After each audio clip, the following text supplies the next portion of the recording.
Before we start, we advise viewers to consider carefully. The following content is intended for educational and entertainment purposes only. The already controversial federal trial of Sean Diddy Combs has entered the darkest chapter in hip-hop history as Marion Suge Knight, the notorious former head of Death Row Records, prepares to testify. He appears via a grainy video link from the state prison where he's serving a long sentence. Knight's presence, even if just virtual, sends a chill through the courtroom, promising to expose grudges and conspiracies that have haunted the music world for nearly 3 decades. Diddy, clearly anxious, stares at the flickering screen where his sworn enemy appears, a ghost from a violent past that Diddy thought he had long buried. Suge Knight, his voice hoarse but filled with cold rage, doesn't just revisit old grudges. He makes direct and horrifying accusations that Sean Diddy Combs was the mastermind behind the elaborate and deliberate conspiracy to assassinate 2Pac Shakur in Las Vegas in 1996. The federal courtroom in New York is thick with nearly unbearable tension. Sean Diddy Combs, the defendant at the center of a sex trafficking and extortion trial, has endured weeks of brutal testimony, systematically damaging his public image. Every day brings new allegations, fresh horrors, and a clear sense that his empire built on music, branding, and carefully cultivated power is on the brink of complete collapse. The prosecution, relentless in their pursuit, has made it clear they intend to prove decades-long criminal conduct, arguing that the alleged abuse of women by Diddy is just one aspect of a larger, more sinister operation built on violence, threats, and illegal dealings. They've hinted at connections to unresolved crimes from the past. And now, they're about to call a witness whose name alone evokes one of the most violent and infamous eras in music history. A large video screen is set up in the courtroom, facing the jury and defense table. The prosecutor announces that the person known as Marion Knight will appear via remote video testimony from Richard J. Donovan Correctional Facility. A collective sigh echoes through the gallery. Suge Knight, former CEO of Death Row Records and Diddy's fiercest rival in the brutal East Coast-West Coast rap war, is about to testify. Diddy's reaction is clear. He leans forward, squinting, staring at the blank screen with a mix of utter contempt and obvious worry. Suge Knight isn't just a business rival. He's the man who for years has openly accused Diddy of being involved in 2Pac Shakur's murder. Those accusations were often dismissed due to Knight's criminal record and underlying grudges. But hearing him testify under oath, even from behind bars during Diddy's federal trial, was a development no one really saw coming. The video screen flickered, showing Suge Knight older, with salt and pepper hair, but his commanding presence and intimidating aura were clear even through the screen. He wore a standard prison uniform, his face set with a serious expression. He confirmed his identity, his deep, raspy voice echoing through the courtroom despite only being broadcast electronically. The stage was set for a confrontation that went beyond Diddy's current charges, reaching back to the bloody origins of his empire. The prosecutor began by outlining Knight's history in the music industry, his role as head of Death Row Records, and his close relationship with 2Pac Shakur. Then, he shifted the questioning toward the infamous feud between Death Row and Bad Boy Entertainment, led by Sean Combs. Knight described the fierce rivalry, the threats, and the widespread atmosphere of violence that defined that era. Mr. Knight, the prosecutor asked, can you describe the nature of the conflict between your record label and Bad Boy Records in the mid-1990s? Suge called it a war, not just a competition. He accused that the conflict stemmed from Diddy's ambition and his willingness to use dirty tricks to sabotage Death Row and its artists, especially 2Pac. Were there specific threats aimed at 2Pac Shakur or yourself that you believe came from Sean Combs or his associates? The prosecutor pressed on.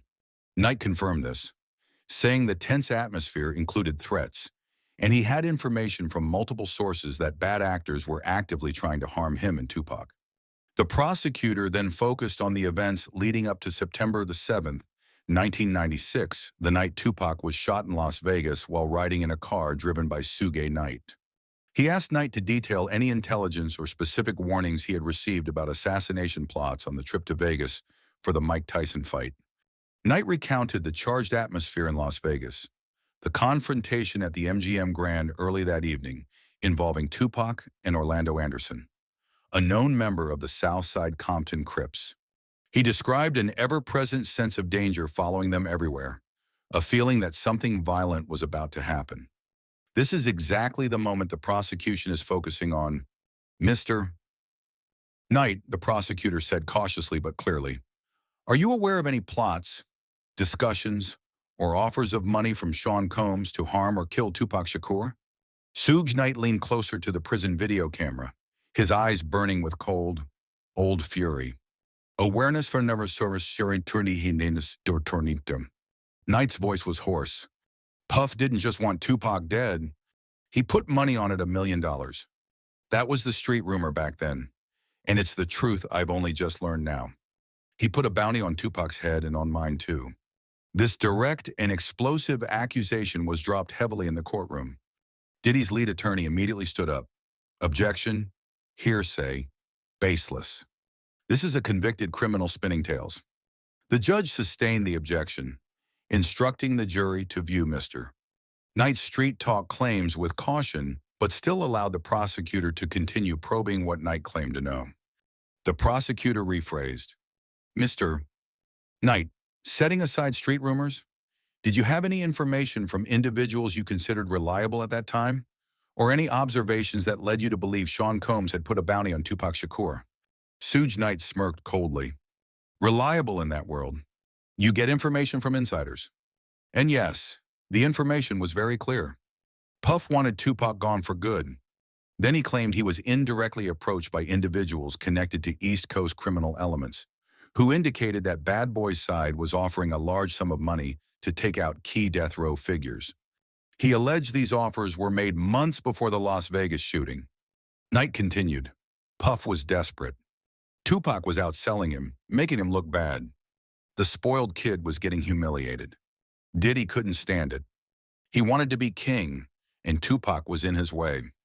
That $1 million offer wasn't just rumor. It was a business proposal within certain circles. Diddy's inner circle was seen in Las Vegas around the time of the Tyson fight.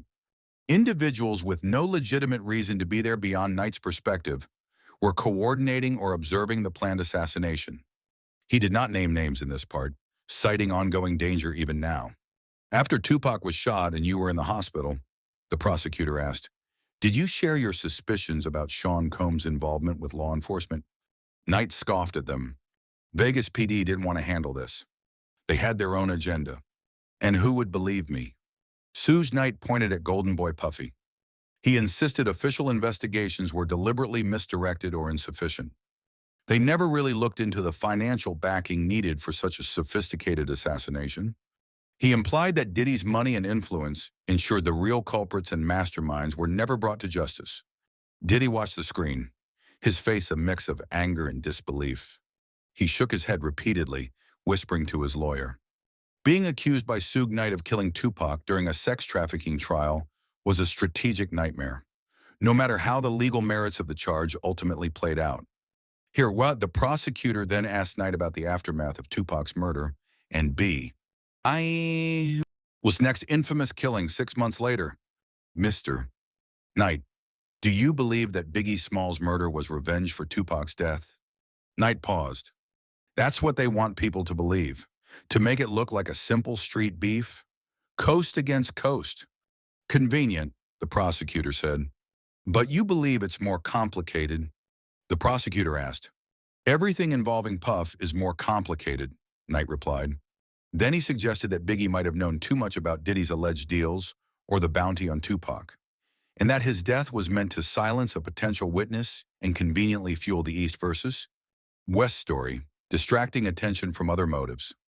This was pure speculation, but delivered with Knight's trademark certainty. So wait, to be clear, Mr. Knight, the prosecutor summarized, is your sworn testimony the basis for your belief that Sean Combs paid a large sum to have Tupac Shakur killed?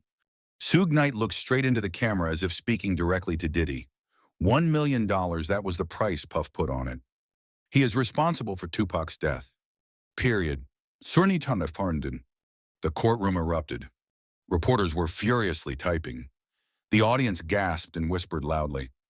Diddy's lawyer stood up, shouting objections, calling Knight a liar and a false witness. The judge banged the gavel, restoring order, but the bomb had already exploded. The sheer audacity of the accusation coming from 2Pac's closest associate at the time of his death was astonishing. Suge Knight, a man steeped in the violence of that era, now out of jail, directly pointed the finger at Sean Combs for orchestrating one of the most notorious murders in modern history. The jurors were stunned, their faces showing a mix of shock and intense curiosity. They had been tasked with judging Diddy's character and credibility regarding sex trafficking charges.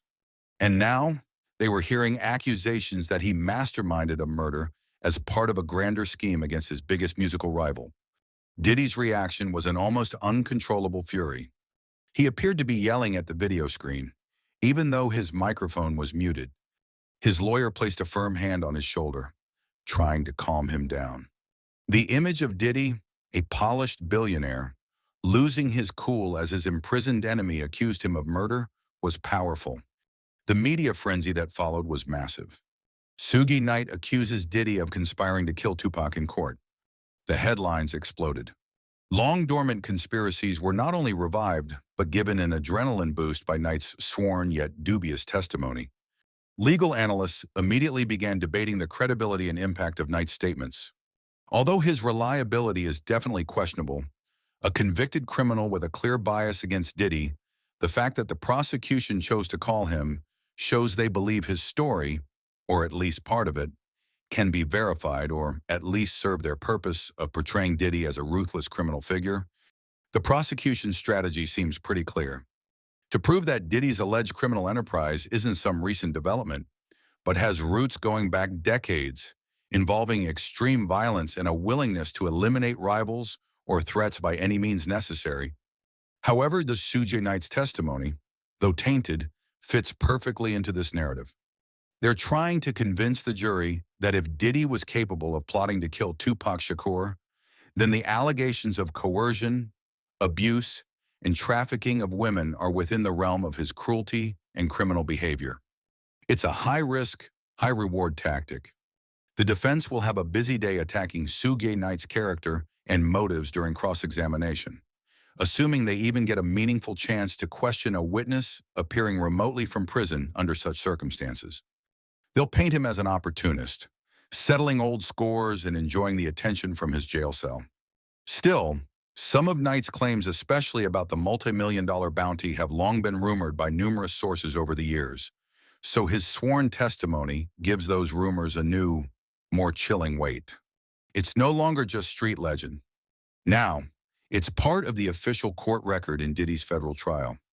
Knight's claim that Diddy's money and influence helped derail the original 2Pac murder investigation also supports the prosecution's theme of Diddy as a seasoned manipulator, skilled at dodging accountability for his actions.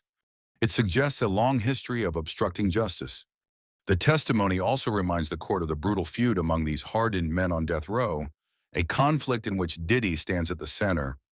It portrays him not as a reluctant participant, but as an active aggressor, allegedly willing to escalate conflicts to deadly levels. For Diddy, this is another heavy blow to an already damaged reputation. Being publicly accused by Suge Knight in a federal court of involvement in 2Pac's murder is a public relations disaster on a grand scale.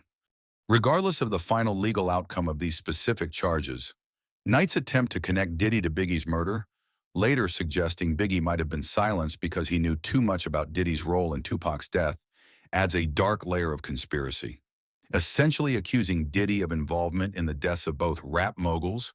This is the final ghost from Diddy's past, a violent, treacherous shadow that has always lurked in the background of his success. From his prison cell, Suge Knight has tried to drag it into the harsh daylight, forcing Diddy to confront the darkest rumors of his career. The prosecution will likely argue that this alleged murder plot against 2Pac was the ultimate act of control and elimination, the precursor to the kinds of coercion and abuse they claim Diddy inflicted on women years later. It's all part of the same alleged criminal mindset. The image of Suge Knight, a notorious figure, playing the role of truth-teller against Diddy is ironic but strangely compelling. It's like Diddy's demons from the past are rising up, demanding a reckoning one by one. The fact that this testimony was delivered via video link from a maximum security prison only adds to the surreal and dramatic nature of the proceedings. It's a stark reminder of the violent world these two men once inhabited and the long-lasting consequences of that era. Now, the jury has to weigh the words of a convicted criminal against a defendant charged with a slew of serious crimes. Who is more believable? Or are they both products of a world so steeped in violence and deception that the truth is almost impossible to find? Knight's claim that Diddy was desperate because Tupac was outselling and outshining him provides a clear and understandable motive for the alleged murder plot. Professional jealousy boiled over into deadly rage. That's a motive the jury can easily grasp. Details like the alleged indirect approaches regarding the bounty and the presence of Diddy's associates in Vegas, though perhaps difficult to legally verify right now, paint a plausible picture of how such a plot could have been initiated and carried out in the shadows of the music industry. The accusation that Diddy put up the money, the million-dollar bounty, is the shocking core of Suge's testimony. It turns Diddy from a mere rival into an alleged orchestrator of a contract, killing one of the most heinous crimes imaginable. Diddy's anger, though restrained by his lawyer's reaction on screen as Suge spoke, does not work in his favor. Like his outburst during Kid Cudi's testimony, the jury might see it as the reaction of a guilty man, angry at being exposed rather than an innocent man wrongly accused. The prosecution's willingness to use a controversial witness like Suge Knight signals their determination to use every tool available to convict Diddy, even if it means digging deep into the dark, violent history of 90s rap. This testimony about the Tupac murder plot, coming right after Gene Deal's accusations regarding Biggie's death and Kid Cudi's attempted murder allegations, creates a cumulative portrait of Diddy as a man surrounded by extreme violence, whether as mastermind or accomplice. Knight's claim that official investigations into Tupac's murder were misdirected or that authorities didn't want to solve the case will resonate with many who have long believed there was a cover-up or failure of justice in that iconic case. He has fueled public suspicion for decades. The specific detail about Knight believing Diddy put a bounty on both his and Tupac's heads added a personal element to his testimony. He wasn't just a witness to Tupac's targeting, but also an intentional victim, which could explain the jury's persistent belief in Diddy's guilt. By implicating Diddy in Tupac's murder, Suge also undermined Diddy's efforts to paint himself as a victim of the East-West Coast feud, or simply someone protecting his artists and record label. Knight described Diddy as the primary aggressor. The courtroom drama is playing out on many levels. Current sex trafficking charges, allegations related to Biggie's death, charges involving Kid Cudi's attempted murder, and now the conspiracy to assassinate Tupac Shakur. Diddy is being overwhelmed by his entire past. The prosecution's story is becoming clearer and clearer. From their point of view, Sean Combs is a criminal mastermind who has used violence, threats, and murder or attempted murder as tools to build and protect his empire from the very beginning. Suge Knight's video testimony, despite its controversial source, adds a crucial and deeply troubling chapter to this story, one that could irreversibly shape the jury's perception of Diddy's character and his extreme capacity for crime. The defense's challenge is to convince the jury that Suge Knight is just a liar, a man with nothing left to lose, seeking revenge and pulling strings from his prison cell. But the detailed nature of his accusations fits perfectly with long-standing theories, making that a tough task. The million-dollar question Suge Knight's testimony raises is, if Diddy was really involved in a plot to kill Tupac, what else is he capable of? It casts a long shadow over all the other charges he faces. The image of Suge Knight, the fallen king of death row, almost facing off against Sean Combs, the king of the bad boys, is a moment packed with nearly 30 years of violence, revenge, and unresolved tragedy. It's a calculated move. Even if Knight's testimony doesn't directly prove the current sex trafficking charges, the chance to destroy Diddy's character in the jury's eyes is huge. He's portrayed as someone capable of the worst betrayals and crimes. The prosecution has now linked Diddy to conspiracy or violence against three key figures in his life or career: Tupac Shakur, Biggie Smalls, and Kid Cudi. They argue this pattern is undeniable and speaks to a consistent criminal operation. Diddy's trial has shifted from a case about sex trafficking allegations to a sweeping epic of crime, violence, and betrayal at the highest levels of the music industry, with Diddy cast as the main villain. Suge Knight's hoarse voice accusing Diddy of orchestrating 2Pac's murder from a prison video feed is a haunting echo from a brutal past, now directly impacting Diddy's dangerous present. The walls are closing in not just from recent accusers, but from ghosts of decades gone by. Now, the jury faces the unenviable task of separating fact from fiction, bias from true memory, in a case full of larger-than-life characters, shocking accusations, and deep-seated grudges. Suge Knight's testimony adds an extraordinary layer of complexity. His claim that Diddy used money and influence to block the 2Pac investigation will surely be explored further, as it speaks directly to the kind of power and immunity the prosecution alleges Diddy has wielded throughout his career. Suge's suggestion that Biggie's murder was a convenient distraction from Diddy's alleged role in 2Pac's death is a particularly dark insinuation, hinting at a breathtakingly bold Machiavellian conspiracy. The courtroom is left to ponder. Is Suge Knight a desperate liar seeking revenge? Or has he, despite his own notorious past, finally spoken a terrible truth about Sean Combs and the 2Pac Shakur killing that's been hidden for far too long? The fallout from this testimony will surely reignite public demand to reopen the 2Pac murder case, with a sharp focus on the accusations Suge Knight has made against Sean Combs. The pressure on authorities will be immense. Diddy's defense team now faces not only the task of protecting him against current charges, but also trying to restore his image from allegations painting him as one of music's most notorious villains. Silence. The courtroom falls into a profound silence after Suge Knight's video feed ends. It's only broken by the frantic tapping of keyboards as reporters relay the shocking allegations to the world. Diddy sits there, his face pale, the weight of another brutal testimony pressing down on him. The prosecution has brought in a witness from the darkest, deepest corners of Diddy's past. A man synonymous with the violence Diddy is now accused of perpetuating in various forms. It's a calculated move to show the jury the decades-long ruthlessness of Diddy. As the trial wraps up, the question on everyone's mind is whether Suge Knight's shocking accusations, no matter how controversial their origins, are the final blow that shatters all remaining doubt about Sean Combs' true nature, deciding his fate not just in this courtroom, but in the annals of music history.